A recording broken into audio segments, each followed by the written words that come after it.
کہانی ہے عقل مند کسان کی۔ ایک دفعہ کا ذکر ہے کہ ایک کسان اپنے کھیتوں میں بیج بو رہا تھا۔ صبح کا وقت تھا۔ علاقے کا نواب سیر کرتا ہوا وہاں سے گزرا۔ کسان کو محنت سے کام کرتے ہوئے دیکھ کر نواب نے سوچا کہ کسان سے اس کی خیریت دریافت کرنی چاہیے۔ وہ گھوڑے سے اترا اور کھیت کے کنارے پہنچ کر کسان سے پوچھا، کیوں بھائی، کھیتی باڑی میں تم اس قدر محنت کرتے ہو، کتنا کما لیتے ہو؟ کچھ فائدہ بھی ہوتا ہے یا نہیں؟ کسان نے سر اٹھایا اور نواب سے کہا، فائدہ کیا جناب، فصل کٹنے کے بعد اس کے 4 حصے کر لیتا ہوں۔ نواب نے پھر پوچھا، اچھا تو ان 4 حصوں کو خرچ کیسے کرتے ہو؟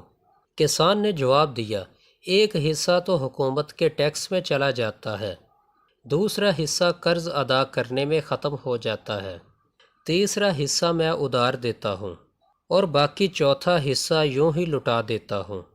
نواب کو کسان کی یہ عجیب و غریب باتیں سن کر بہت تعجب ہوا۔ حیرت سے پوچھا، تمہاری باتیں میری سمجھ میں نہیں آئیں، صاف صاف بتاؤ، تم قرض چکاتے بھی ہو اور دیتے بھی ہو، ایسا کون سا قرض ہے جو ہر فصل پر ادا کرتے ہو اور پھر بھی ختم نہیں ہوتا؟ اور وہ کون ہے جسے تم ہمیشہ قرض دیتے ہو اور پھر 1/4 رقم تم یوں ہی اڑا دیتے ہو؟ کسان نے جواب دیا، جناب، بات دراصل یہ ہے کہ میرے والد نے ایک بینک سے رقم ادھار لی تھی۔ والد کے مرنے کے بعد اس کا سود میں ادا کرتا ہوں۔ ایک حصہ ٹیکس دینے کا، دوسرا حصہ بینک کو سود کی صورت میں ادا ہو جاتا ہے، اور تیسرا حصہ کسے ادھار دیتے ہو؟ نواب نے پوچھا۔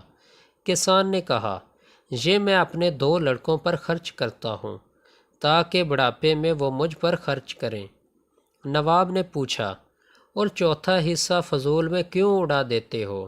کسان نے کہا، میری ایک لڑکی بھی ہے، آپ کو پتہ ہے کہ آج کل جہیز کے بنا شادی نہیں ہوتی، چوتھا حصہ اس کے جہیز کے لیے رکھتا ہوں۔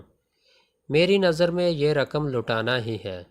نواب اس کی گفتگو سے بہت متاثر ہوا اور ایک بڑی رقم اسے انعام کے طور پر دے کر وہاں سے چلا گیا۔